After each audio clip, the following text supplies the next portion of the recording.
From Dallas, Texas, the flash, apparently official, President Kennedy died at 1 p.m. Central Standard Time, 2 o'clock Eastern Standard Time, some 38 minutes ago.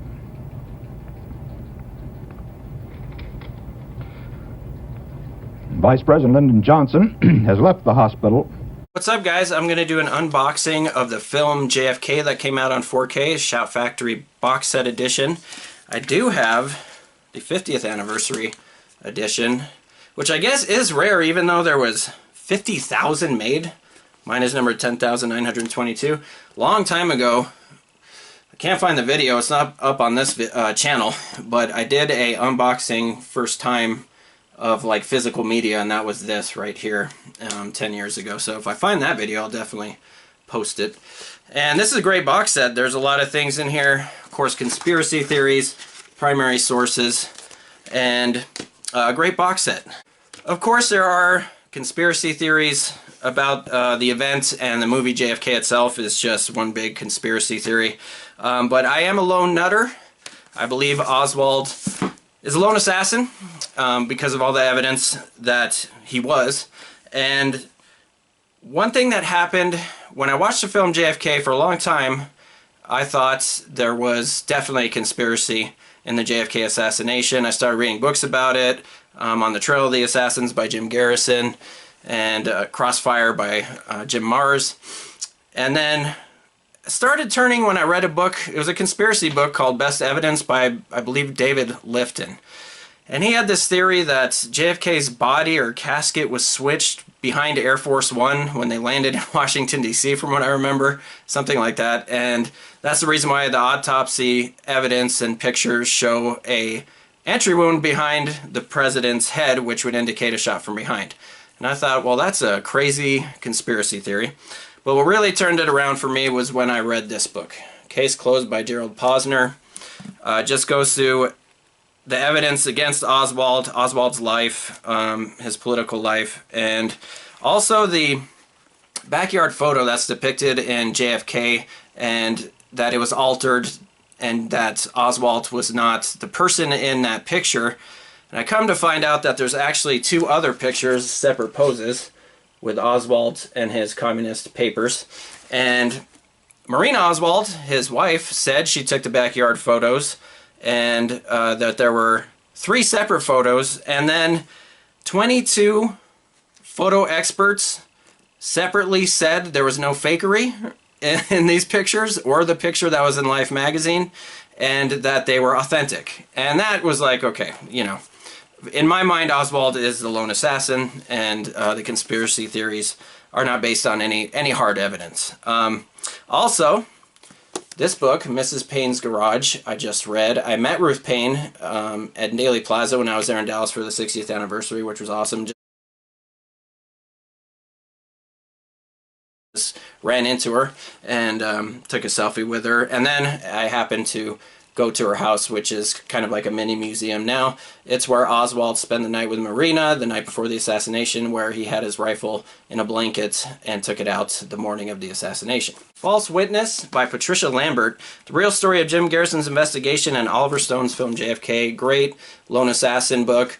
Talks about the real trial in New Orleans with Jim Garrison, who was the DA, and he pointed fingers at everything, everyone, you know, involved in the assassination, it seemed like, and the primary accuser, Clay Shaw, was found not guilty by a jury in less than an hour. It was a circus atmosphere at the time in reality, and that's what the movie JFK is based on. The film that I would recommend for the JFK assassination is a movie called Parkland.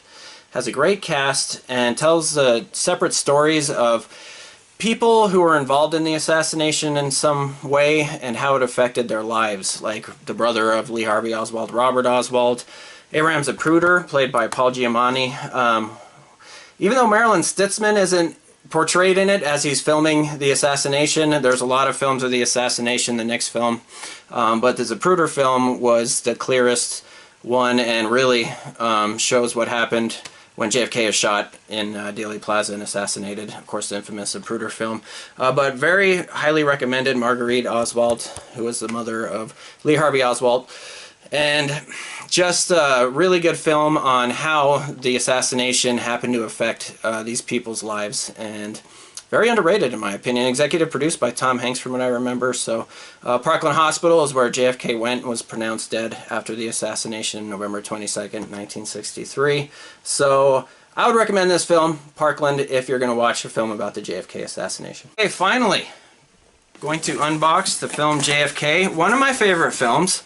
Even though I of course believe that Lee Harvey Oswald was the lone assassin, it is an amazingly edited film, amazingly directed film. Oliver Stone did an amazing job filming JFK. Have a poster here. I believe this is the reprint of the original movie poster. Crazy story. When this movie came out, and I saw it a bunch of times, I received an original movie poster. And at the time, you could just call around to different movie theaters and the managers would charge you, you know, I believe it was $20, which was a lot of money at the time for the original movie poster of JFK. And then I started working in movie theaters and have a bunch of original movie posters like Casino by Scorsese and stuff like that. Yeah, so this is the reprint of the film JFK, of course, starring Kevin Costner, Sissy Spacek. A lot of people are in it for a short time. John Candy, for instance, and Walter Matthau, Jack Lemmon. So a lot of great actors at the time are in this film, JFK. And like I said, amazingly directed film. Silence of the Lambs won Best Picture that year. I still think it should have been JFK. I do appreciate Silence of the Lambs now, though. I saw it a few years ago, and I was like, okay, that's a good movie about the FBI, and yeah, very interesting, fictional, of course, so just like JFK. Along with the reprint poster is the box set of JFK that looks like there's 3 separate discs there. Shout Factory 153. I don't know why it's Shout Factory, but hey, they got a box set. The 4K right now, just the regular 4K, I don't know what extras there are in it. Like at Best Buy, it's going for like $45. This one was $59 with the poster, so I'm glad I bought this. And 4-disc set, awesome. Again, like I said, I appreciate this film for what it is. And I saw it's the director's cut in the Texas Theater on November 22nd in Dallas, and was enthralled and into it the whole time. Of course, there's a lot of things in it, like I talked about previously, that we now know are debunked, basically debunked conspiracy theories. Alright, so this is the 4K right here, and hopefully, like in the 50th anniversary, it has the original theatrical cut of the film. The director's cut has been prominent since it came out on DVD, I would say. I do have the VHS of both, the theatrical cut and director's cut. Awesome stuff here. So it has the Blu-ray director's cut and the 4K director's cut. Not looking good. Maybe the other discs have the theatrical cuts. Audio commentary with director, producer, and co-writer Oliver Stone. So some audio commentary extras on this one. This is awesome. JFK in black and white. The poster on the front here.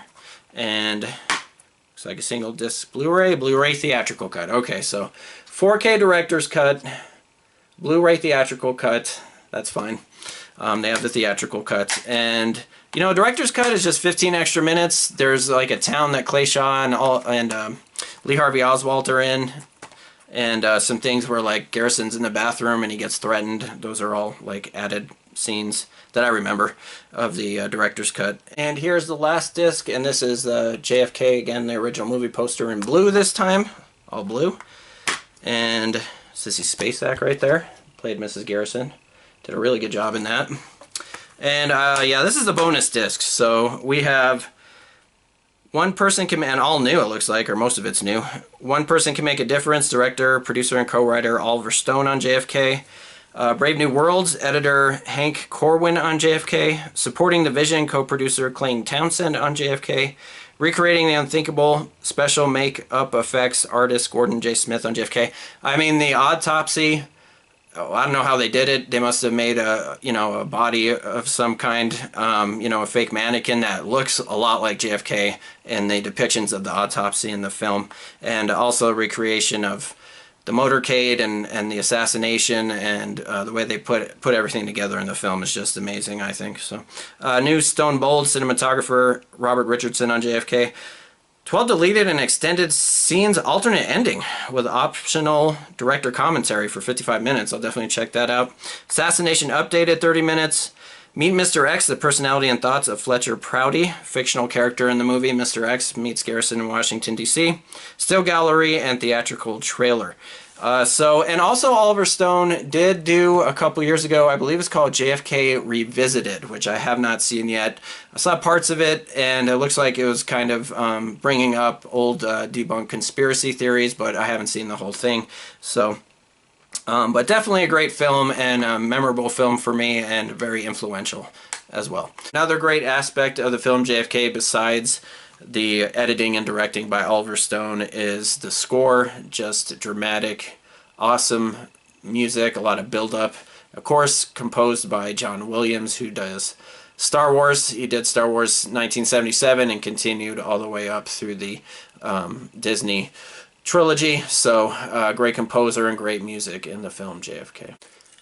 Okay, if you're still with me, I'm going to open another Oliver Stone film. This one I haven't seen in a long time. And Oliver Stone, of course, controversial director, especially after JFK. Nixon, I thought, was good. Was that his film after JFK? I also liked U-Turn, but I haven't seen it in a long time. But this is definitely up there as one of my favorite Oliver Stone films. Natural Born Killers. And filmed in New Mexico, over in the Taos Gorge Bridge. Very violent, and a lot of people thought Stone, or their opinion is that Stone was copying Quentin Tarantino and kind of his style, but I totally disagree. This was another political movie. It had a lot of political viewpoints on the media at the time. I don't think this film would have been made if O.J. Simpson did murder Nicole Brown Simpson, and all the media attention that it drew.